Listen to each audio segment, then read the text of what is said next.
5조 원 매출 신화, 암을 극복한 22년차 쇼호스트가 공개하는 세일즈 스피치의 모든 것. 언택트건 컨택트건 잘 팔리는 말솜씨. 가장 효과적인 세일즈 도구는 웃음이다.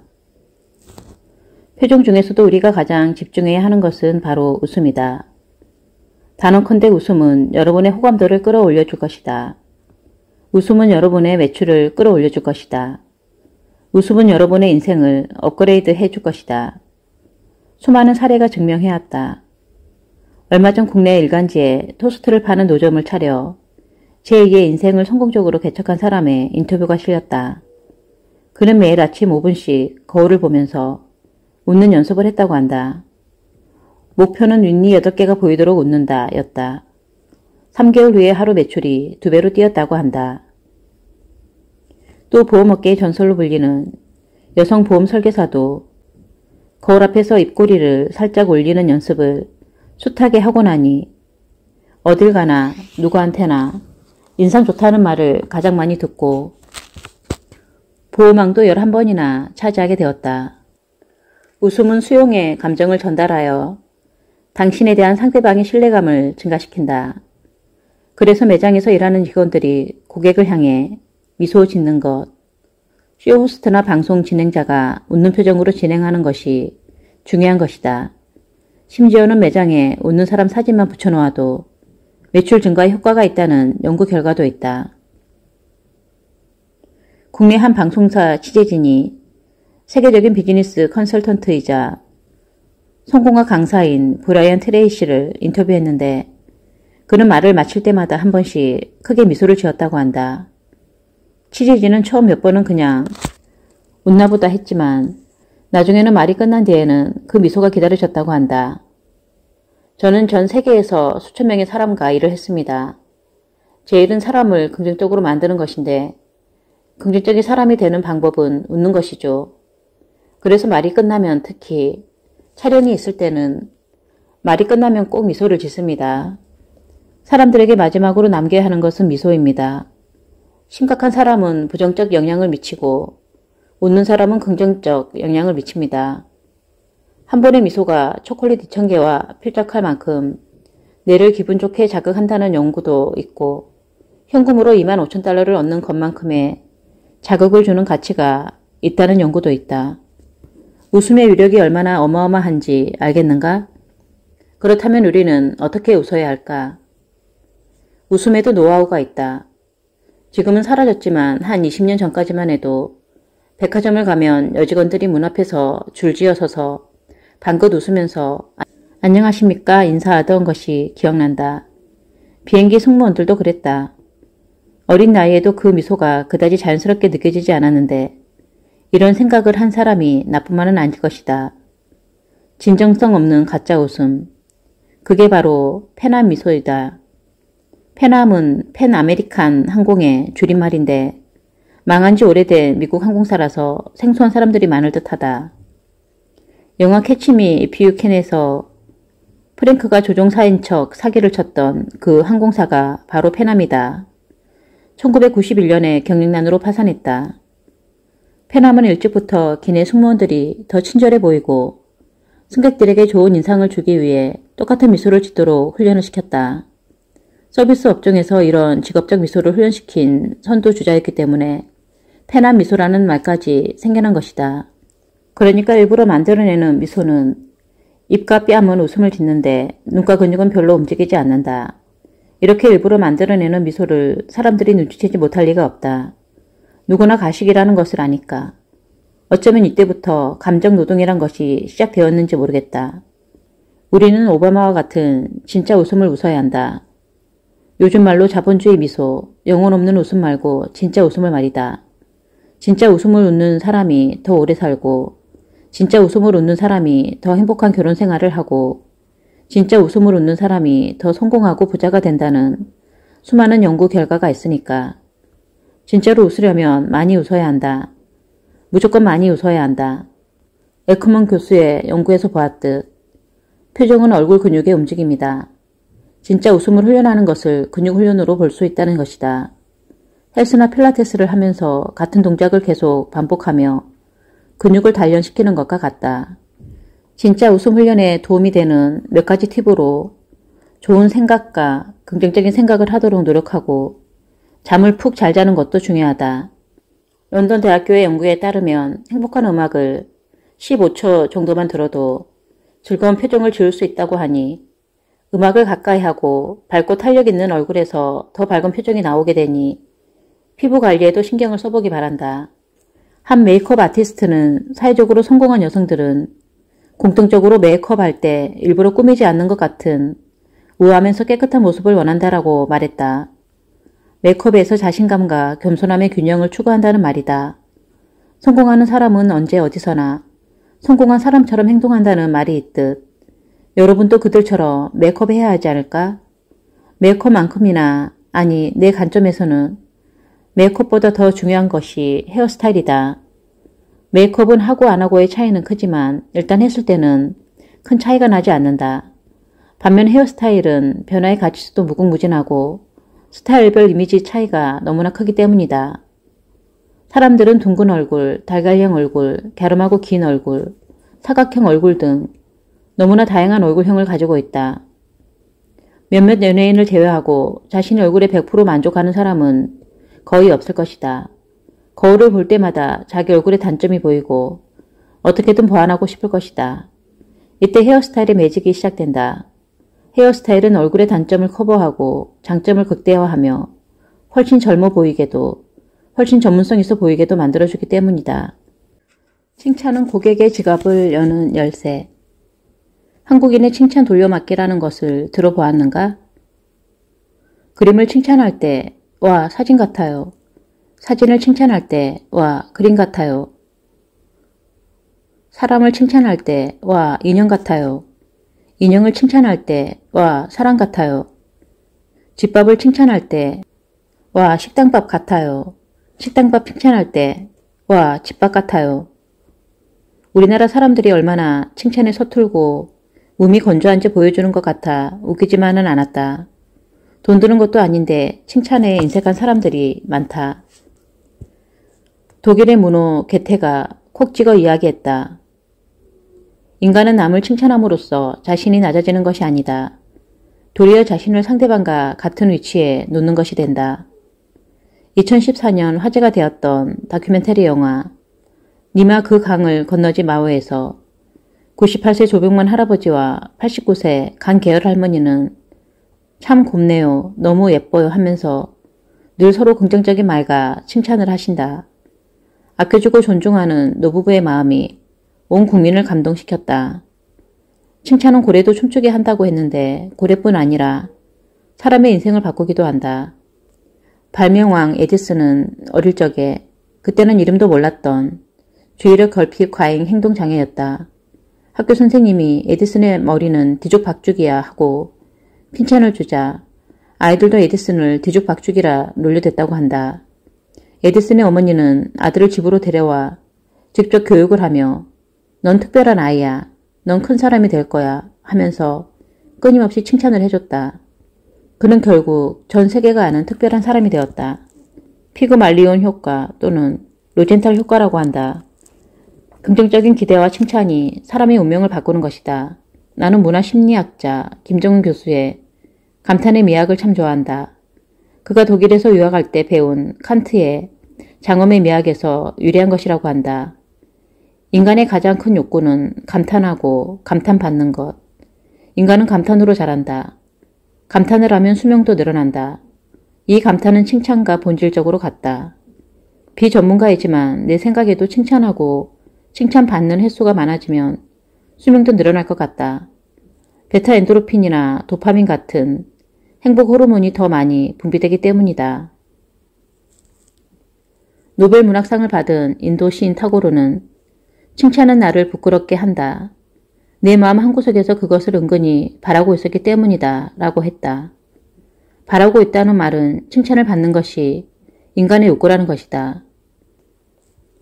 독일 철학자 막스 밀러는 칭찬이라는 것은 배워야 할 예술이다 라고까지 표현했다. 우리도 예술 한번 해보자. 생활화된 사람도 있겠지만 어색하고 어떻게 해야 할지 모르는 사람도 많을 것이다. 내 주변에도 다른 사람 칭찬하는 모습을 한 번도 보여주지 않는 사람이 부지기수다. 칭찬하는 게 어색한 사람은 이것도 당연히 연습이 필요하다. 어떻게 해야 할까? 내가 권하는 방법은 이것이다. 일단 하라. 그냥 하라. 막 하라. 타이밍을 잘 맞추는 것도 중요하다. 다만 이것은 해봐야 알 수 있다. 일단 하고 그냥 하고 막 하다 보면 감이 생길 것이다. 데일 카네기는 상대방이 이룩한 성취에 대해 말하도록 하라. 상대방은 당신이나 당신의 문제보다 자신의 희망이나 자신의 문제에 100배나 더 관심이 많다는 사실을 명심하라. 사람은 본래 아프리카에서 발생하는 40번의 지진보다 목전의 이익이 더 소중한 법이다라고 했다. 정말 의외의 연구 결과도 있다. 보통 칭찬은 진정성이 있어야 한다고 생각한다. 홍콩 과학기술대학교 일레인 창가 자이디프 생쿠파 교수는 진실하지 않은 아첨에도 소비자를 설득하는 힘이 있다는 사실을 밝혀냈다. 칭찬의 말을 들으면 칭찬인지 아첨인지 판단하기도 전에 감정이 움직여서 만족감을 주기 때문이다라고 한다. 또 아첨과 아부의 느낌이 들더라도 듣는 사람에게는 전혀 기분 나쁘지 않고 오히려 꽤나 효과가 좋다고 하는데 무의식 속에 남은 긍정적인 인상은 아첨이 진실하지 못하다는 사실을 의식할 때도 사람의 행동에 영향을 미친다는 것이다. 유혹의 기술의 저자 로버트 그린도 아첨이나 칭찬은 유혹의 힘을 갖는다. 아첨이나 칭찬의 목적은 실제 감정을 표현하기보다 상대의 감정을 자극하는 데 있다라고 했다. 정말 중요한 사항이니 꼭 기억하자. 아첨도 효과가 있다. 어느 시대건 변하지 않는 마케팅 성공 전략. 마이네임, 고객의 이름을 기억하라. 내가 그의 이름을 불러주기 전에는 그는 다만 하나의 몸짓에 지나지 않았다. 내가 그의 이름을 불러주었을 때 그는 나에게로 와서 단골이 되었다. 데일 카네기는 사람의 이름은 그에게 가장 아름답고 중요한 소리라는 사실을 기억하라고 했다. 따라서 이름을 기억해 주는 것은 손쉬우면서도 마음을 움직일 수 있는 최고의 방법이다.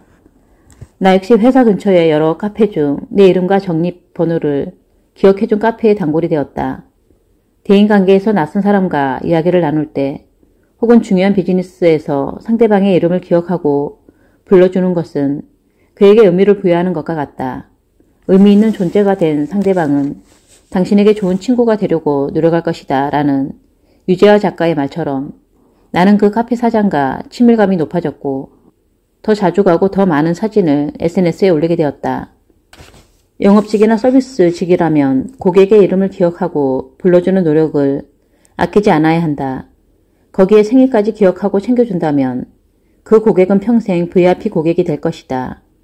우리나라에서 압도적인 1등 커피 체인점 스타벅스에서 고객의 이름을 불러주는 것의 의미를 생각해보라.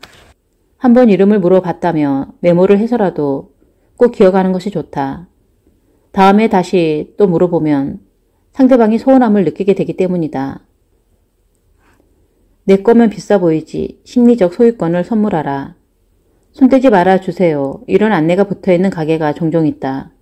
물론 깨지기 쉬운 상품이나 쉽게 더러워지는 상품이면 이해가 가지만 무조건 손대지 말라고 하면 기분 별로다.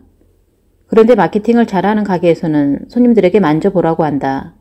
수잔슈 교수팀은 제품을 만졌을 때와 만지지 않았을 때 사람들이 얼마만큼의 금액을 지불할 용의가 있는지 실험했다. 물건을 만졌을 때 평균 25% 더 지불할 용의가 있는 것으로 나타났다. 물건을 만지는 것만으로 우리의 뇌는 물건을 소유했다는 착각을 일으킨다. 이런 심리적 소유권을 갖는 순간 긍정적인 감정이 일어나고 더 높은 가격에 또는 더 기꺼이 구매로 이어지는 것이다. 옷을 입어보고 신발을 신어보는 것, 자동차 시승도 마찬가지다. 사이즈가 잘 맞는지 확인하라고 입어보게 하는 것이 아니라는 것이다. 심지어 만지지 않더라도 이 제품을 집에 가져가시는 상상을 해보세요. 어떻게 사용하시겠어요? 어디에 놓으시겠어요? 같은 질문만 해도 고객들이 상상하는 순간 같은 효과가 나타난다. 소유권 행상하라 해서 일종의 인지적 착각을 이용한 마케팅 기법이다. 홈쇼핑에서 프로모션 도구로 자주 사용하는 무료 체험을 비롯해 시착, 시승을 허락하라. 하다못해 만지지 못하게는 하지 마라. 고객이 내 것이라고 상상하는 순간 25%의 프리미엄이 붙는다. 만원보다는 9,900원. 왼쪽 자릿수 효과를 기억하라. 내가 방송에서 판매하는 제품들은 열의 9은 가격이 900으로 끝난다. 39,900원, 59,900원, 199,900원. 내가 기억하는 이런 가격 표시의 시초는 중학생 때인 1980년대 후반 이랜드의 옷이 꼭 19,900원, 39,900원 이랬다. 어머니가 가격 참 얄궂네 했던 기억이 난다. 사람들은 대체로 가장 앞자리 혹은 왼쪽 자리의 숫자에 더 신경을 쓴다. 2만원이 아니라 19,900원, 6만원이 아니라 꼭 59,900원인 이유가 있다. 무이자 할부도 한 달에 4만원이 아니라 한 달에 39,900원만 내면 대개 가격을 맞춘다. 이렇게 마케팅 차원에서 앞자리를 내리려는 시도는 단내림 효과를 노리는 것이라고 보면 되겠다. 처음에 제시되는 정보가 일종의 선입관으로 작용해 판단에 영향을 주는 효과인데 따라서 첫 숫자가 중요하다는 것이다. 그래서 왼쪽 자릿수 효과라고도 한다. 다이어트 보조식품 광고에서 80kg에서 65kg으로 감량한 경우와 79kg에서 64kg으로 감량한 경우 전자가 소비자들에게 훨씬 효과적으로 보인다. 둘 다 15kg 감량했지만 전자는 앞자리 숫자가 2번 내려갔기 때문이다. 프랑스 브르타뉴 대학교 니콜라스 게강 교수의 실험에서는 팬케이크를 1개 2프랑에 판매할 때는 45.5%가 사먹었는데 1개 1.99프랑으로 판매하니 판매량이 59%로 올랐다. 가격만 잘 책정해도 매출이 껑충 뛸 수 있다는 점을 기억하고 내 상품의 가격을 점검해보자. 언제 밥 한 끼 먹자. 중요한 결정은 모두 식사 자리에서 이루어진다. 영화 덕후의 내가 잊지 못하는 명대사가 여럿 있는데 그중 살인의 추억 마지막 장면에서 박두만 형사가 박형규에게 던진 밥은 먹고 다니냐는 너무나 임팩트가 강했다. 내가 주변 사람들에게 가장 많이 하는 말도 밥 먹자이다. 석사 박사 위에 밥사, 상식 지식보다 회식이란 말이 있던데 함께 밥을 먹는 것은 사람과 사람이 함께하는 행위 중 가장 따뜻하고 가장 아름다운 행위인 것 같다. 김지아 시인도 밥은 하늘입니다에서 하늘을 혼자 못 가지듯이 밥은 서로 나눠 먹는 것, 밥은 하늘입니다 라고 하지 않았나. 우리 문화에서 함께 사는 가족을 식구라고 부르는 것에도 알 수 있듯 함께 먹는다는 행위 자체가 큰 의미를 가진다. 특히나 설득 커뮤니케이션과 세일즈에도 더욱 그렇다. 커뮤니케이션 전문가들은 한결같이 함께 먹으며 설득하라고 권한다. 식사 자리는 공적인 영역과 사적인 영역이 혼재하는 공간이자 시간이기 때문에 공적인 관계여도 서로의 친밀도가 높아지고 심리 상태가 쾌적해져 마음이 개방된다. 쉽게 설득이나 부탁을 할 수 있게 되는 것이다. 밥이 아니더라도 간단한 간식거리나 음료를 함께 먹는 것으로도 충분히 효과적이다. 예일대학교 심리학자 어빙 제니스 교수의 실험에서는 학생들에게 과자와 콜라를 제공하면서 설득을 하면 81.1%, 안 주면 61.9%의 성공률이 나타났다. 그리고 가능하면 따뜻한 음료나 따뜻한 음식이 더 효과적이다. 예일대학교 존 바그 교수는 따뜻한 커피와 차가운 커피를 대접하면서 설득하는 실험을 했는데 물리적으로 따뜻해지면 심리적으로 따뜻해져 상대방에게 더 따뜻한 반응을 보였다. 매장에 작은 초콜릿을 두고 손님들이 집어먹을 수 있도록 했을 때 상품 구매 욕구가 올라간다는 실험도 있다. 초콜릿을 한 조각 받아먹은 고객들은 돈을 더 쓰고 싶은 욕구가 점화된다는 것이다. 식품을 판매하는 곳이라면 시식거리를 제공하고 식품 매장이 아니어도 입구에 초콜릿이든 사탕이든 준비해보자. 특히 영업을 하는 사람이라면 작은 초콜릿 하나, 사탕 한 개의 위력을 무시해서는 안 되겠다.